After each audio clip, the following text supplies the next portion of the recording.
When you're born, you learn to walk, you learn to ride a bike, you take the bus, you get your driver's license, you go through life, and then you start, as you get old, you might be giving up your car.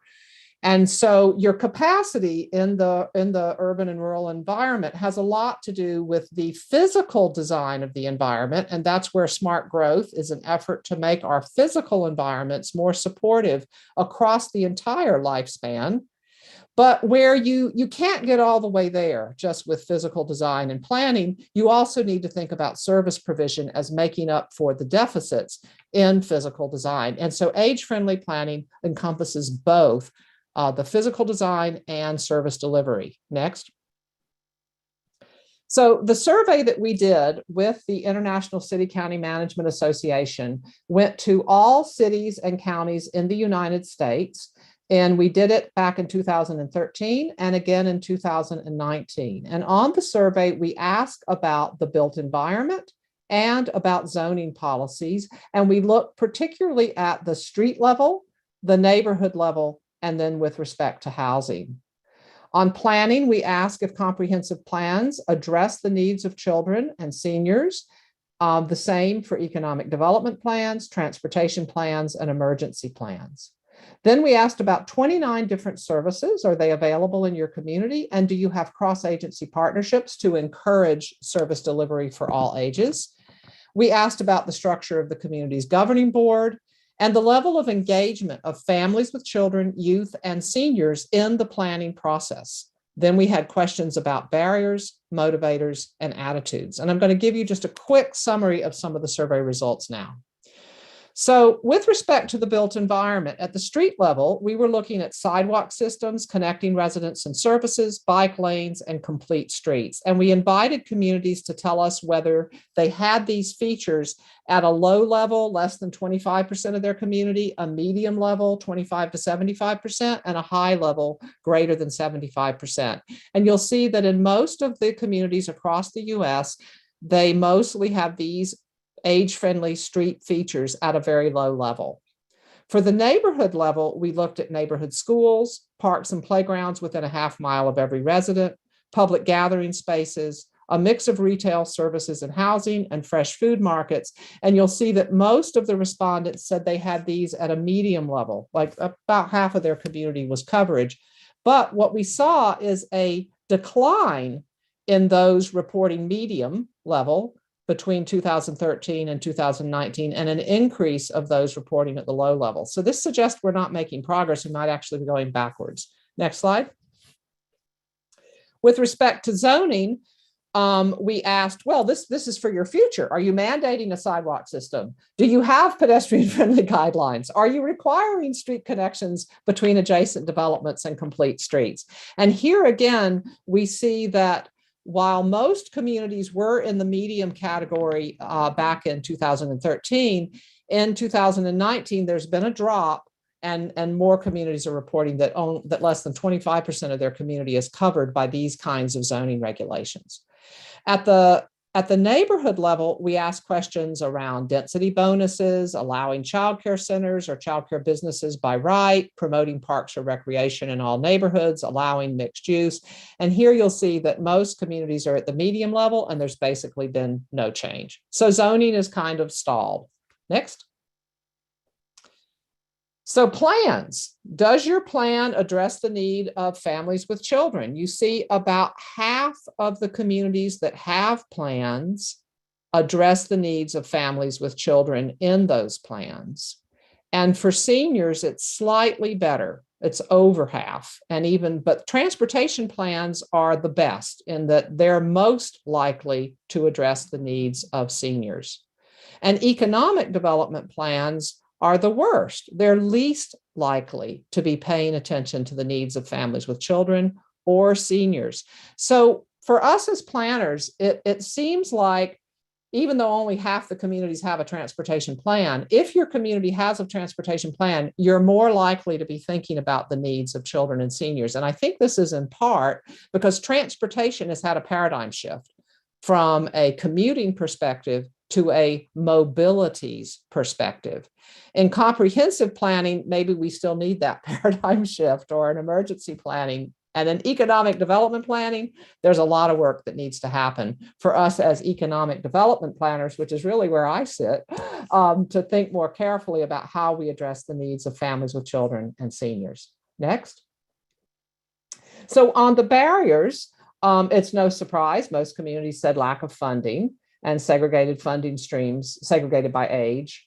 But information, this is one where I think we can do something about it, because folks are saying we need more information, and that's what this webinar is about.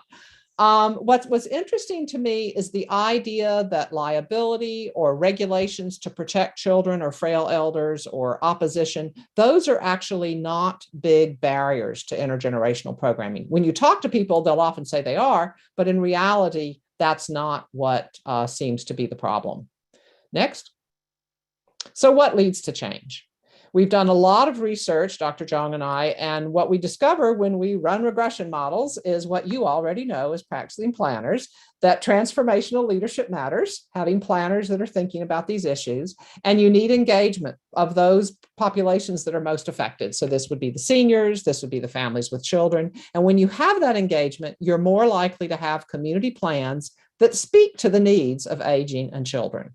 And when you have those plans, you're more likely to have zoning that addresses those needs. And that then leads to a better built environment and broader housing choices. When it comes to services, plans and zoning aren't really the main thing. And the students will bring that out in their study in Tompkins County. It's really the mechanisms to encourage collaboration across agencies. And that's something we'll be talking about today as well. Next. So we're sorry to say that the national research shows that age-friendly planning is stalled. There's been more progress in streets and transportation, much less in neighborhood housing and economic development. And so we need to think about training and information, but we also need to address the urban bias, because so much of age-friendly really leaves suburbs and rural areas behind. And in economic development, there's a male bias that leaves out children and aging concerns. So we need to address these biases as we try to move forward. Engagement is critical, and that's why we want to talk today about a collaboration we had with the Tompkins County Age-Friendly Center for Excellence. And next, what I'm going to do is turn it over to my colleague, Dr. Xue Zhang, to talk. We ran the same national survey with the 16 municipalities in Tompkins County, and so she'll be talking about those results. Also, if you're interested, the article on age-friendly progress being stalled can be found at the link below with the CSA Journal. So with that, I'll turn it over to you, Xue. Thank you, Mildred. So first of all, let me briefly show you the Tompkins County. So Tompkins County located in upstate New York. It has a central city, which is Ithaca City. It has 9 towns and 6 villages. And you can see on the left side of this slide, most population concentrated in the Ithaca City and the villages. In 2019 and 2020, we sent the same planning for all ages survey to all the cities, towns, and villages in Tompkins County, and we received response from 14 municipalities and Tompkins County. I will briefly show you the result we got from the survey. As you remember, Mildred mentioned built environment, which measure the walkability and mixed-use neighborhood. Most of the age-friendly built environment features concentrate in the Ithaca City and villages. And for the built environment, we also measure the different types of housing and childcare. As you can see on the right side, most communities have the rental housing and family housing, but we can also see that most communities like affordable childcare and affordable housing. So how about the zoning code? Compared to the very concentrated built environment, you can see that the zoning code is more spread. Most communities have zoning code at some level. And the most common zoning code is focused on the housing, which include allowing the accessory dwelling unit, allowing the family size housing, also allowing child care center and promoting parks or recreation facilities. However, you can see that the least common zoning code in Tompkins County related to street walkability and universal design. It includes the mandate universal design, the density bonus, the mandate set work system, and require strict connections. Now, this figure shows the services. Based on the survey, 100% of the communities have after-school program. Most communities also have home-delivered meals or groceries for seniors, summer camps, youth employment programs. All the surveys have a higher in Tompkins County than national level average, which is compared to our national level result. But what we can see that the least common services are related to economic, including the Senior Workforce Development Program, the business assistant loans and grants to support childcare, also age-friendly business for seniors. Now let's look at the cross-agency collaboration. We found that school districts and libraries are more likely to engage in the cross-agency collaboration to deliver services for children and seniors. But we can also see that the planning department, the transportation or highway department rank lower in the cross-agency collaboration. And hospital or childcare providers and childcare resource and referral agencies rank the lowest in the cross-agency collaboration. For the planning, Tompkins County has all the plans, have comprehensive plan, economic development plan, emergency plan, and transportation plan. And most plans address the need of senior. But in this table, we can see the missing linkage between economic development plan and the addressing the need of both family with children and senior. At the municipality level, in Tompkins County, the economic development plan and transportation plan are at the county level. All the municipalities in Tompkins County have a comprehensive plan, and about half of them address the need of family with children and senior, but none of the plans address the need of women. The need of women are addressed by about 10% of the emergency plan. As you can see, there's about 2/3 of the communities have an emergency plan. Also in the emergency plan, about half of them address the need of family with children and senior. And above is a brief summary about the survey results from Tompkins County. Now I will turn my attention to our community partner, Terry Riemann from Tompkins County Age-Friendly Center of Excellence. Thanks, Shui, and thanks everyone. I'm really happy to be able to talk to you today about the Tompkins County Age-Friendly Center for Excellence. Next slide.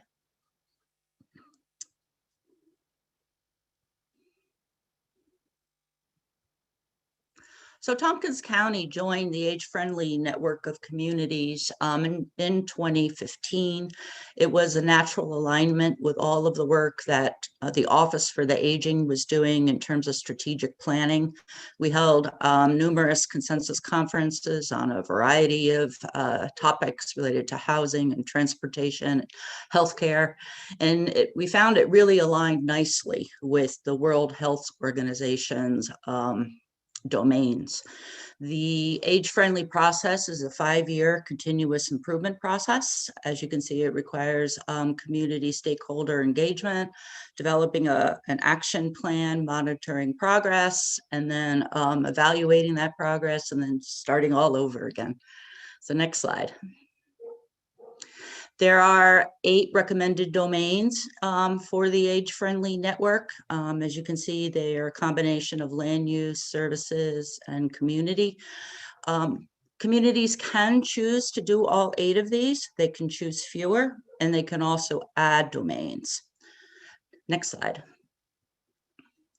In 2019, based on the work that we had done as an age-friendly community, we were asked to become one of 5 centers for excellence. The 5 centers for excellence received 1-year grants from either the New York State Office for the Aging or the Health Foundation of Western and Central New York. The purpose was to support New York's Health Across All Policies initiative. And this really started out at the state level, where the governor at the time, Cuomo, worked with the health department, the planning department, or the state department, and the Office for the Aging to try to figure out ways to improve the healthcare outcomes for older adults. The primary focus, however, is to break down agency silos.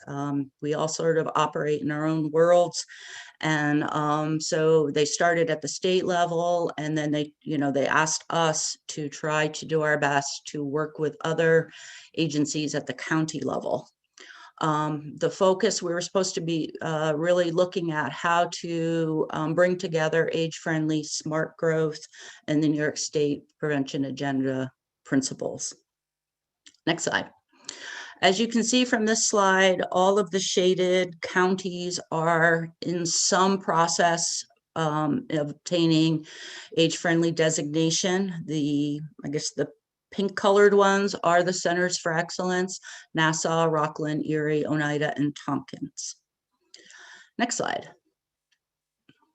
Our primary goal in Tompkins County was not just about aging, but about healthy aging, which really means looking at everything that we could possibly do to support healthy aging across the lifespan. So that was a little different from when we first took on the age-friendly initiative. We were looking strictly at older adults, but through this process, we really started looking at the lifespan. Next slide. So what did we do? It was 2020. It was the beginning of 2020. We had certain plans, but as you know, COVID kind of stepped in and kind of altered some of the work that we were going to do. But we did meet right off the bat with our county planning department and our health department, and we looked at plans. And one of the things that we realized is that we all speak different language. So while we were asked to look at smart growth, when we went to talk to the county planners, they were like, "Oh, you mean nodal development," And then when we went to the health department to talk about the prevention agenda, they were like, "Oh, you're talking about the chip in the jaw." So really, getting the language straight was something we knew we had to do. Then we branched out a little further. We went and met with the County Youth Services and the Office of Human Rights. We were very fortunate early on to collaborate with Mildred and Shui and the engaged Cornell researchers in city and regional planning. And we also worked with the design and environmental analysis faculty. And we continue to work with strengthening relationships among the nonprofit community. Next slide. So areas of focus, just to kind of summarize, we looked at both aging and children and youth. We also put our eye on rural areas, and because like most counties, Ithaca sits right in the center of the county, and that's where all the services, that's where all the action is, that's where all the transportation goes to, and then there's all this, rural area, vast expanses of land and people that are, on the fringes. We also worked very hard to identify age-friendly best practices, services, work that fire departments were doing, you name it. We really, really reached down. We put together a really nice document. Because it was COVID, health equity and food access and distribution issues came to the forefront for us, and we were very fortunate to have a student researcher do some fabulous work on food access and distribution. And now we are working on our new 5-year plan. And part of that process is that we are reaching out to the county agencies, including, planning and transportation and youth services and human rights, and asking them if they want to contribute some of the work that they're doing through their strategic planning or their comp plans, and add it to our age-friendly action plan this time around, which will be a little different strategy than what we did the first time. So now I will turn it over to the Engaged Cornell researchers. Thank you.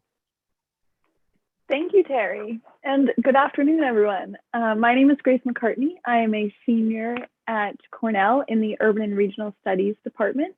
I'm joined today by my colleagues Lynn Con-U and Robin Wardell, who graduated this last May. And we are going to share a little bit about our project, which began last summer of 2020. So we've been virtual the whole time, but we've done some really exciting work, and we are very pleased to be able to share it with you today.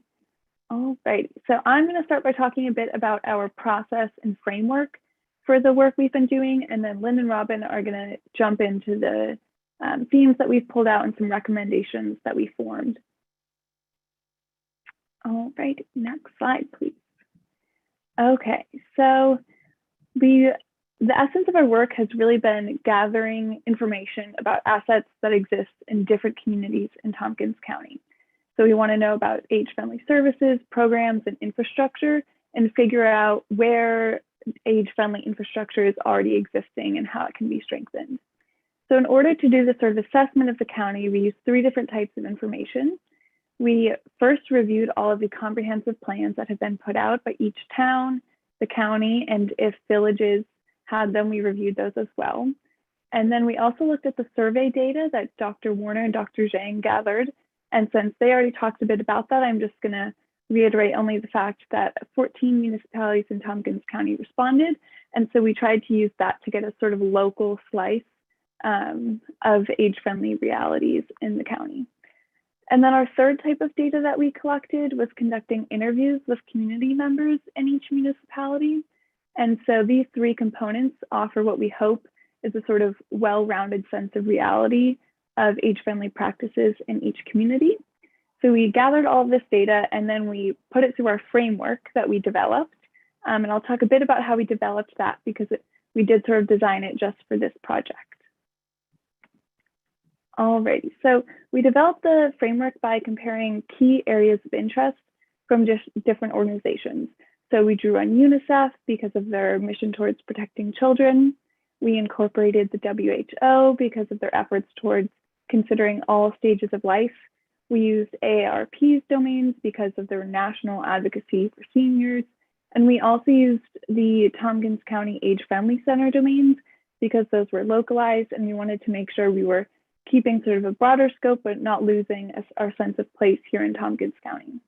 So these organizations cover a huge span of interests, and each organization had these set of attributes.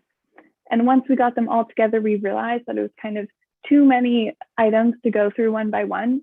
So we then worked through a process of coalescing them into sort of one cohesive item that we could evaluate all of our data through. And so one of the initial steps for this was sort of just pulling out where there were commonalities between each list. So as you can see, many of the lists had something sort of about civic participation and civic engagement. So that was an easy item to pull out and say, okay, this we know will be important for our framework here in Tompkins County. So on the next slide, you can see sort of what we ended up developing with the different lists that we had sourced. So we have 3 broad categories of community, services, and land use. So under community, we have civic and social engagement, communication and information, respect, inclusion, and trust, and business and work opportunities. Under land use, we have items such as housing, neighborhood, built environment, open spaces, and recreation. And then under services, we have education, health services, child care, other services that might come up, and then also transportation. And so it's really, we noticed as we were using this framework with our data that it's really common for comprehensive plans to have a piece of information that overlaps a category or a petal that it might fall into.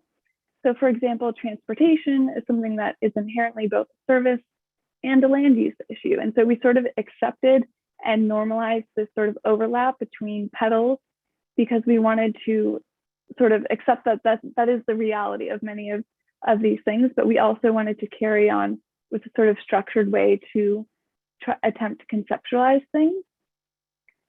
And so in the next slide, I'm going to talk about another important sort of concept that's included in this flower aside from the inherent overlap. So one of the parts of the flower we really want to draw attention to is the center of the flower, which is cross-agency collaboration. So through our work, we realized that collaboration among agencies, organizations, and offices was not listed in any of the initial domains by AARP, UNICEF, or the WHO, but we believe that it does hold together all the individual efforts behind the petals.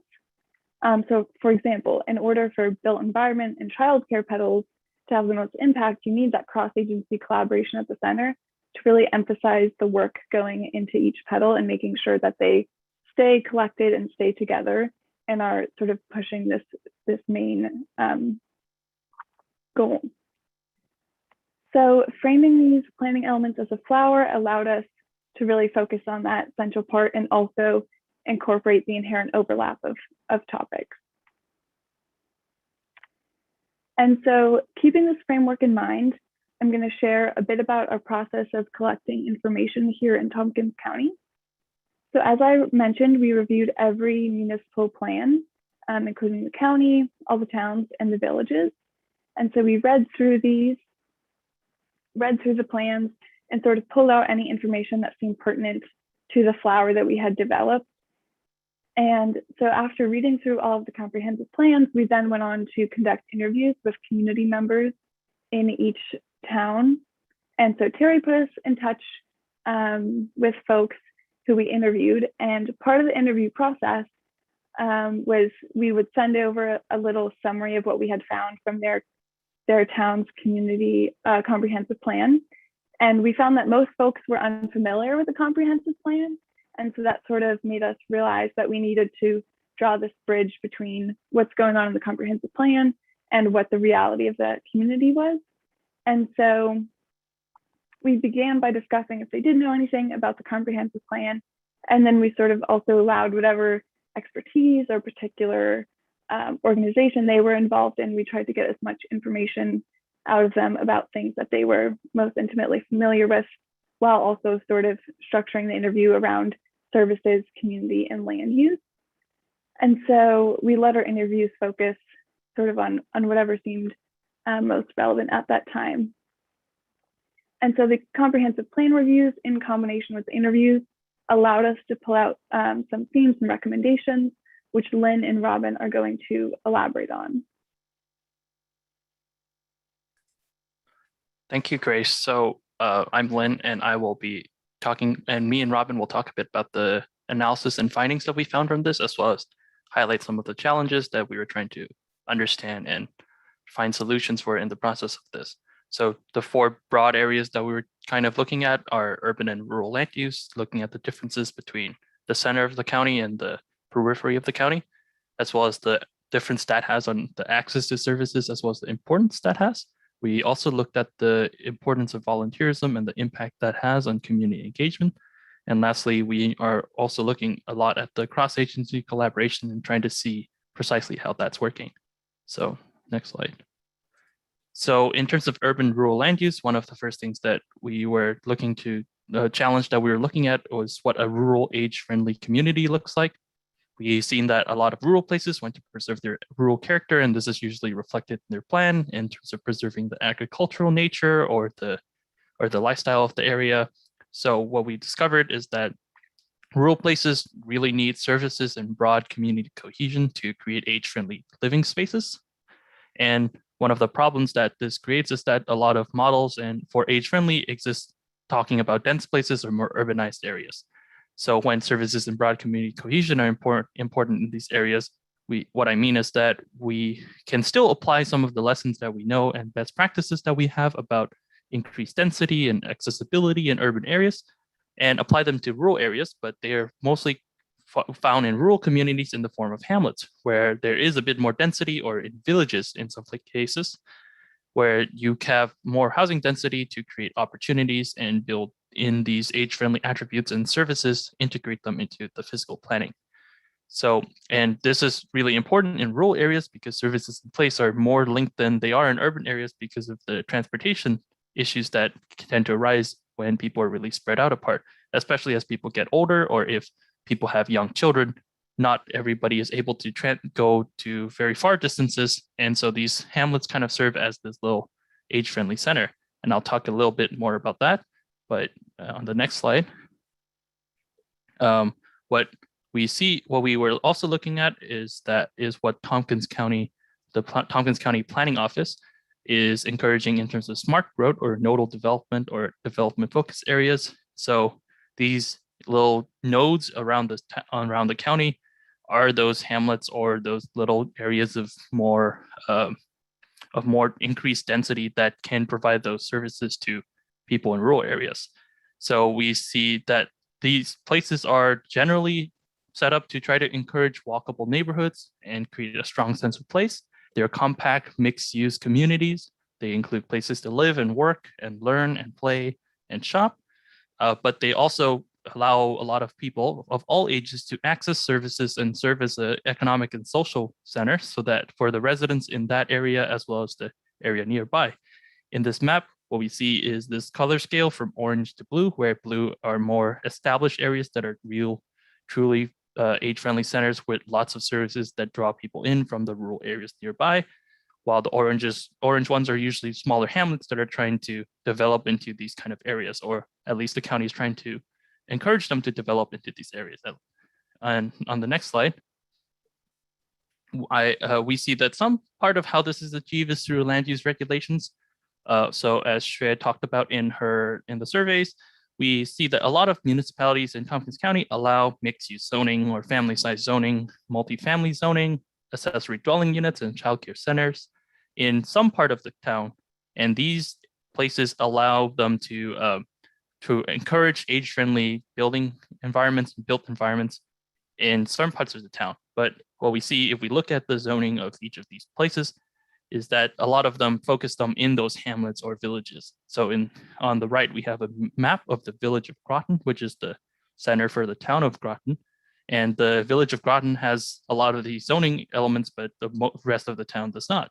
So, and even within the village of Groton, we see that only some of it uses traditional zoning, like what you see in pink here are intensity-based zoning. So a lot of these rural communities who have adopted a comprehensive plan in the last 2 decades or so, or have just started to adopt zoning measures, are considering alternative forms of zoning like intensity-based zoning or form-based zoning as ways to encourage the greater density that allows these rural areas to have access to services while still preserving the freedom of land use that a lot of rural residents really value in living in these rural areas.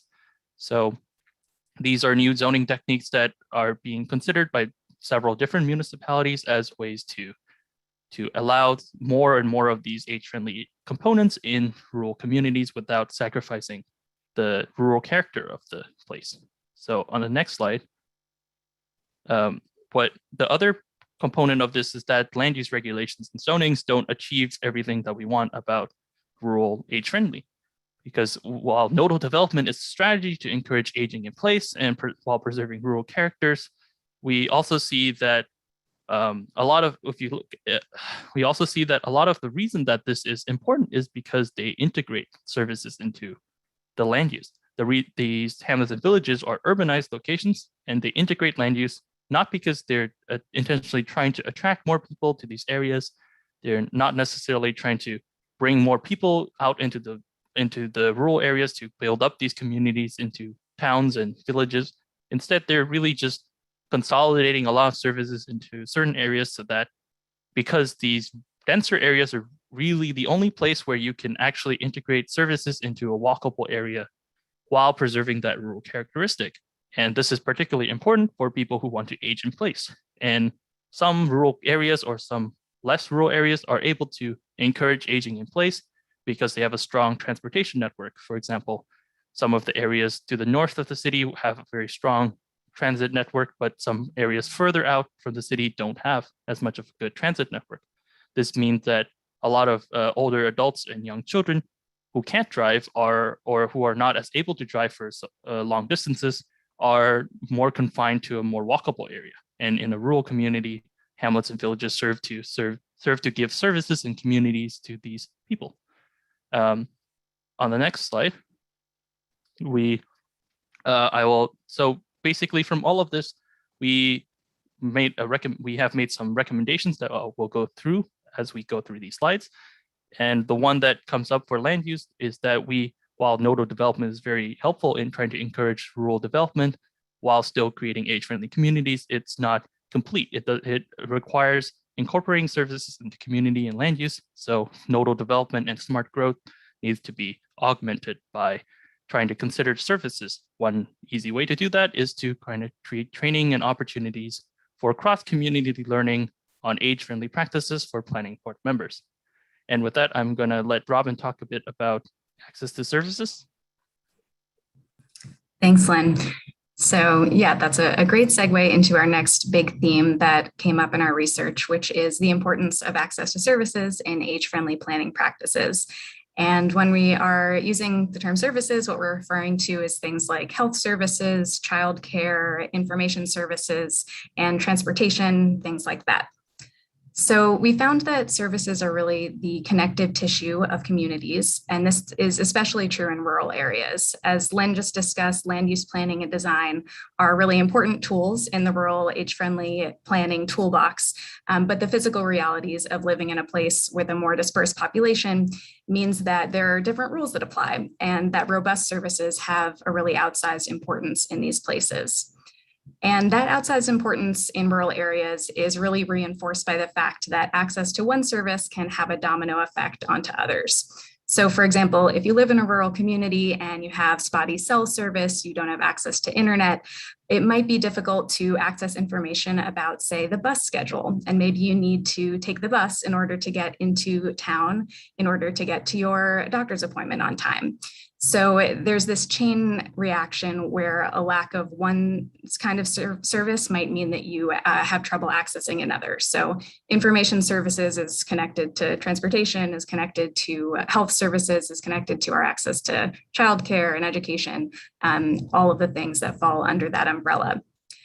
And all of these things vary quite widely across the county, both in terms of location and population density, as I just alluded to, as well as being pretty variable depending on an individual or household's income. So that takes us to the next slide. So on this slide, we can see a map that shows where the market rate and subsidized senior living centers are across Tompkins County. And the blue circles represent a buffer around the market rate senior living centers, and the tan ones represent a buffer surrounding the subsidized senior housing. And we can see that the market rate senior housing is primarily located in Ithaca and Lansing, whereas subsidized is really all over the county. Next slide. And so we wanted to outline that and then overlay the location of housing with the location of different services that are available. So this map shows us the proximity to different pharmacies.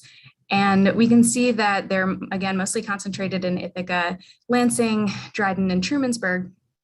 And this underscores the importance of affordable delivery services to places that are outside of those pharmacy buffer areas, which are outlined in the black dotted lines surrounding some of the senior centers that are listed here. So the access varies depending on whether one lives in a market rate or subsidized senior living center. You can go to the next slide. So similarly, this slide shows us the buffer surrounding grocery stores. And again, we see that market rate senior housing has a lot more grocery and amenities than the subsidized senior housing does. Next slide. So this map shows us the TCAT routes, the bus routes that reach these senior living centers. And while it shows us that they do reach all of these different locations, there is a lot of variability in terms of schedules as well as amenities at the bus stops that can make it difficult for seniors to take advantage of the fact that they have access to buses from their homes. So for example, Terry Reinman, who spoke earlier, conducted a study of the bus stops at senior living centers and found that many of them lacked shelters and benches that made it difficult for people to use them. And in addition to this, the schedule often caters to commuting rather than mobility generally. So it is difficult for someone to come into town for a 9 o'clock doctor's appointment and then make their way home before the 5 p.m. commuters are making their way out of the city. So we really wanted to underscore the importance of expanding and ensuring access to services regardless of location, with special attention towards rural areas. And this can look a lot of different ways. We're not suggesting that we need a pharmacy directly next to every single senior living center, but to think outside of the box, think about how people are getting to access those services, whether that be through transportation services, delivery services, or whatever makes sense for the specific context of the community that we're looking at. So we can go to the next slide. So this subject of services is actually pretty connected to volunteerism and community engagement. So in rural communities in Tompkins County, there are a lot of limitations on staff capacity and funding resources, and also having access to physical facilities where services can be delivered. So they're pretty reliant on citizens really stepping up and providing services and spaces to deliver them, like community centers or fire departments, for example. And so for one example, in the town of Caroline, the community is the one that's stepping up to provide emergency food assistance and food relief. There's a volunteer fire department. There were volunteer EMTs. But the fact that they're so essential in providing these really vital services, it can be problematic too, because so many of the people who are staffing these different services are seniors, and during the COVID pandemic, it became increasingly dangerous for people to participate in community engagement and volunteering activities. So there's a tension between the fact that volunteers are providing some of the most vital services in rural areas, but the obstacle of finding and retaining those volunteers is coming into stark relief, especially within the context of the pandemic. We also wanted, if we could go back 1 second. And in addition to being really vital for delivering services, citizens are also stepping up in important ways to help with the planning process. So we found that of the 16 municipalities in Tompkins County, 3 have a staffed planning department. And so it becomes even more important for citizens to be a part of the process of voicing their opinion, taking part in planning boards. And we'll have Wilma from the town of Caroline who will share her perspective on this later, but she's serving a really important role of bringing age-friendly planning to the fore as a citizen planner. And we just want to underscore the importance of citizen planners and informal networks that really kind of get the job done on the ground. Next slide. So again, we're wanting to underscore the fact that we want to recognize the importance of volunteerism, the role of citizen planners, and community engagement through informal networks. And with that, I will hand it off to Lynn to move on to cross-agency collaboration. Thank you, Robin. So as we kind of talked about with all of the previous ones, these small town governments in rural areas do have a lot better cross-agency collaboration than we expected. For example, for a good anecdote was that when we're interviewing the town of Caroline, someone said, "What is a silo in a small town?" A silo is where you put the grain. So in small town governments, everyone wears lots of different hats in that they have to work on different areas. There's often not enough people that are working on different things. And especially since a lot of citizen planners or volunteers are involved in the process, a lot of them end up wanting to help out wherever they can, rather than kind of sticking in their own little, in their own like domain of what we should be doing. So the cross-agency collaboration piece of this really focuses on finding these common silos and trying to interact between different tiers of government, different service providers, different community actors, and different private groups, and also across the separation between youth and elder services to create a more intergenerational, all age inclusive, age-friendly community. So next slide. So one of the towns that we also saw that was really good at breaking out of some of these common silos is the town of Ulysses in the northwest of the county. So in this map, we see that they have a village of Trumansburg, which is administered separately, but the thing that was really striking to us was how much they communicate with each other. So in our interview, they talked to us about how there were these 4 boards association, or where the board of the town of Ulysses, the village of Jacksonville, the school district board, and the youth commission board were all kind of working together to try to create a system where volunteers and the school could get youth into youth programming. But Beyond that, the town of Ulysses and Trumansburg have also been very proactive in trying to get different goods and services, working by collaborating with others, trying to find connections where they can. So, one thing that they are doing is they're making all the rural nodes that I was discussing before, locating high density housing and senior housing complexes in these multi-use nodes near the village or in the still orange area on the map, which is the hamlet of Jacksonville. So these areas kind of try to create the nodal development that I was talking about before, but they're also exploring different ways to make the community more cohesive, like joining the roadways between the village and the town, and trying to encourage some denser cluster developments, creating park and rides to deal with some of the issues with transportation, and creating bike racks at those stops. So all of these great things have been doing through how they collaborate with civic groups, as well as with each other, with other governmental agencies, including the county office and the town of Ithaca to their south. So communities that do more age-friendly do generally prioritize cross-agency collaboration. Ulysses is just one of the examples within the county that we're highlighting, but lots of the rural towns do collaborate with different groups to try to make things happen. And this doesn't necessarily mean that they're always in agreement, but the collaboration helps to see where their common interests and common goals are to move beyond the different domains that we have in government to try to help them support all ages. Next slide. So one of the parts of cross-agency collaboration that Terry Ryman is part of is the cross-agency age-friendly Center for Excellence and the task force, the steering committee. So the steering committee is the task force that is trying to tackle the age-friendly issues as she's kind of talked about. But what we found surprising was how it expanded as we were working on this project to include different the Child Development Council, and other more youth-oriented services to create and see connections between different groups. This task force also really was the leadership across the county to try to get some of the initiatives going, especially during the crises that came up during COVID.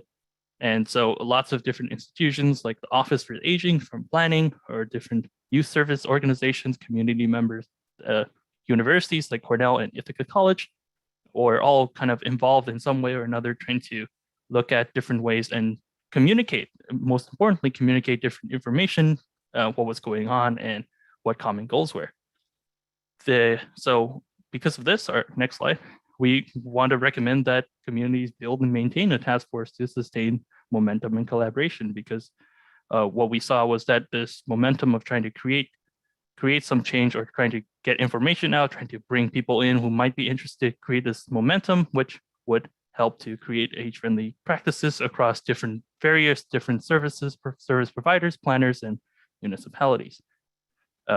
So next up, and the other part of cross-agency collaboration, which is very important to highlight, is the COVID response resilience of Tompkins County. Our colleague Jeremy Xu made a research paper about this, and looking specifically at the food insecurity problem. So I will talk briefly about that, but this is just one of many things that communities have done in response to COVID. So what he found is that communities that overcame the pandemic have strong foundations of volunteerism, collaboration, and established networks. So the efforts to combat food insecurity was a countywide coordinated effort that broke down many pre-existing bureaucratic and organizational barriers. So because of COVID, a lot of funding stream issues could be kind of sidestepped sometimes, or try to be overcome by looking at alternative ways to provide food, especially to children who are no longer in school that relied on school lunches. So school buses and Gadabout, which is a paratransit organization in Tompkins County, were used to deliver food in ways that they haven't been before. And while this was done in the context of COVID, what we want to emphasize is that this doesn't need to only happen during a pandemic, and can happen in other cases to try to create a better food security system for others, and by looking at different agencies and ways that the existing resources that we haven't been used, it can help develop a governance and leadership model that ensures that lots of different members can contribute and find new ways to move forward. So next slide.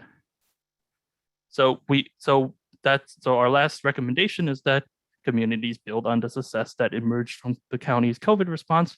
So by retaining the greater flexibility and the ability to move fast in a crisis and get money out to agencies that need it, or try to figure out how to get money to agencies that need it, is an important thing that for counties to continue to do even after the pandemic. And we also wanted to recognize the collaborative effort that the community did in being resilient against the pandemic and getting lots of different accesses to people, lots of different access to services that people were otherwise missing during the pandemic. So next slide. So in summary, I just want to go over the recommendations we had. So in terms of land use, the nodal development in trying to create rural communities that still have some of the density and age-friendly benefits of density is important, but it also needs to be done by keeping in mind that services and community are why those dense areas are successful in rural areas, and that we should also expand and ensure services and access to services regardless of location because of the domino effect that it can have, and that that volunteerism and community engagement is particularly important in rural communities and can really help to bring age-friendly together by encouraging cross-agency collaboration, which can be further helped by building and maintaining a task force to sustain momentum, and any COVID response or any collaboration that came out of responding to the crisis should be maintained and try to be built on as we move forward. So with that, I want to next slide. With that, I will thank you all, and I want to hand it over to Will, who will talk about the town of Caroline. Hi, I'm Will Lawrence from the town of Caroline. If you're not familiar with our area, Caroline is on the outskirts of Ithaca, New York, which is on the outskirts of Cornell University. I'm here today to describe how advocating for age-friendly communities is progressing in my town. Next.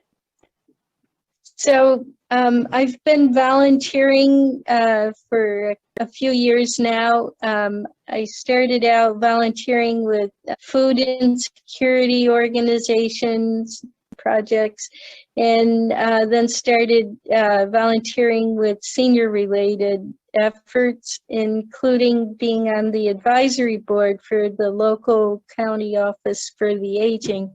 And that's how I became aware of age-friendly communities. As a volunteer, I went to a lot of workshops, got a lot of information from people with loads of expertise. This was really valuable. It was a great education for me, and it allowed me to understand some of the trends happening in different areas of life. So I really want to emphasize that the presentations that were made available for volunteers have been really valuable in providing an education.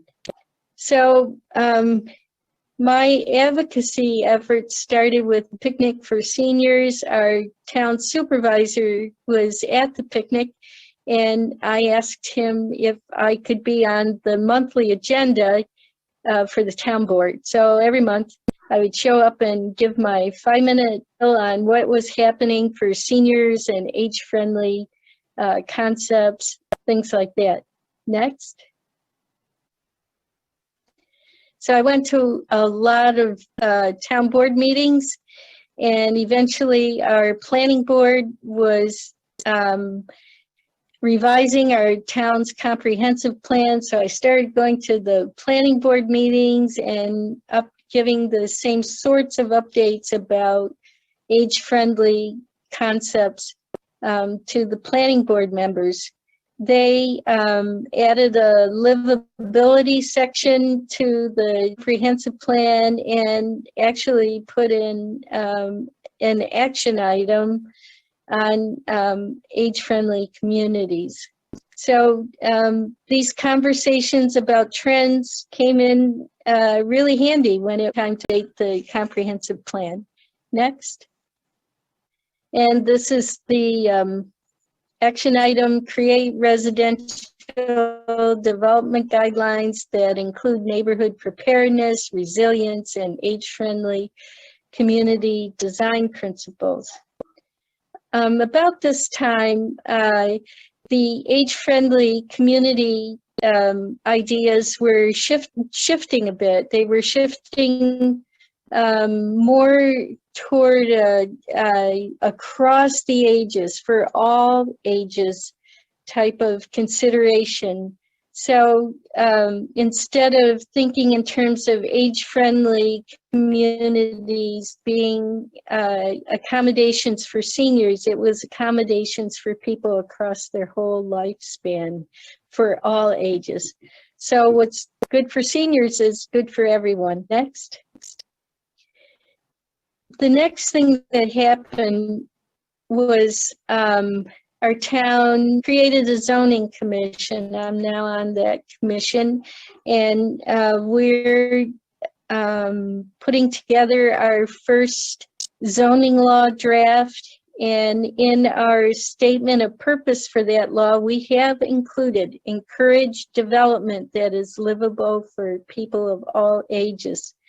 I think this is really significant, and it shows a shift in emphasis from physical infrastructure or how something looks to social infrastructure and how it keeps life livable in a small town.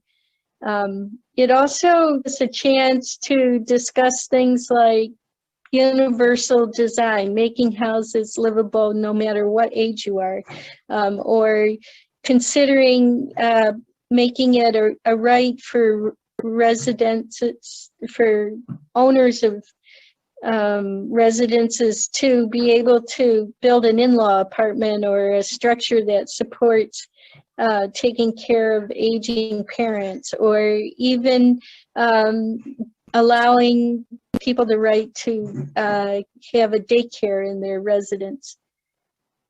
Next. So as an advocate, you want your voice to be heard. And I would say knowing your community helps you to focus your message. It's really important to just show up and to say something.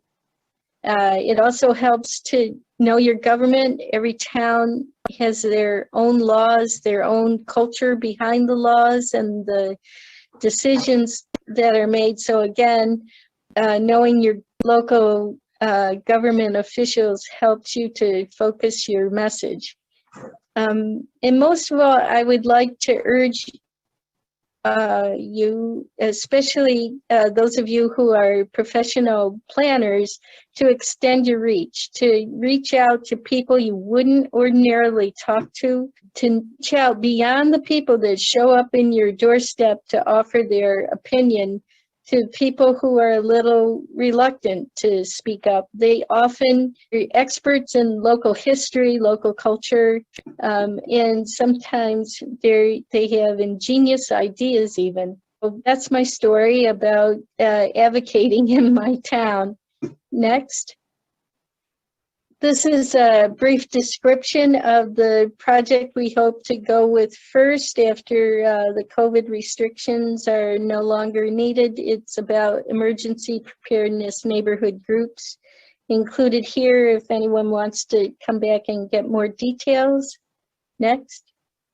A few details about my town in case you're wondering in what ways our towns are similar, so that you can have some idea of what it takes for a town of 3,500 to get something into their zoning law. Next. And this is just a list of the abbreviations used earlier in our website if you would like to check out the documents, our town's comprehensive plan or our current zoning efforts. And that's it. Thank you for listening.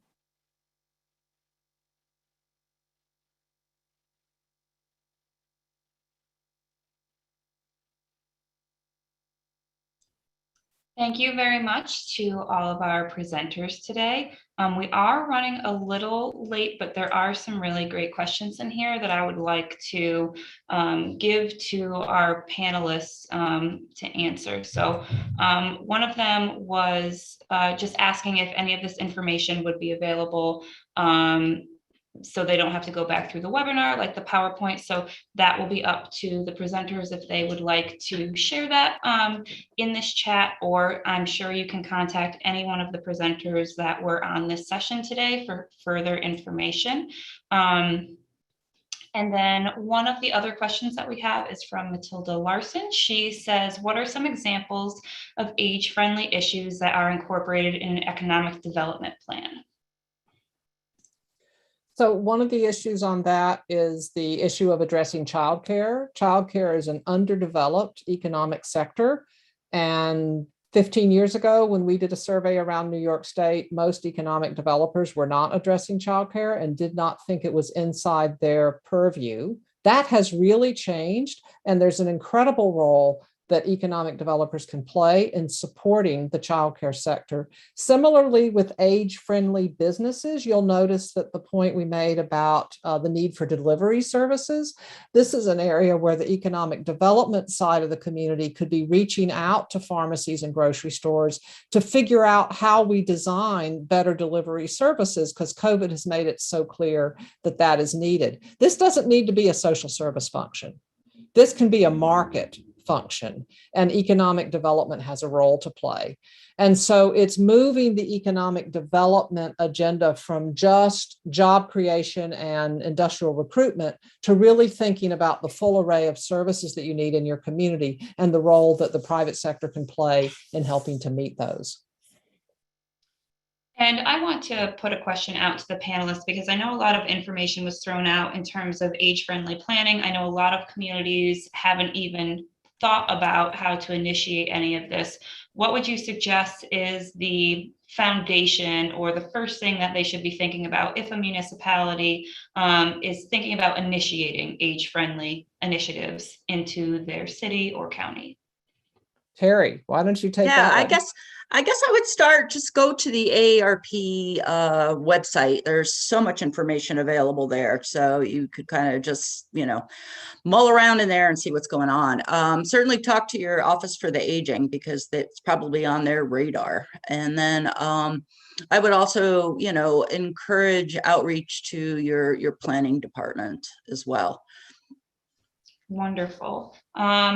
Thank you guys so much to our panelists. It was wonderful to hear about age-friendly planning. I know that a lot of places are looking to initiate this, especially with the aging population. So this was very thoughtful and helpful information that you presented.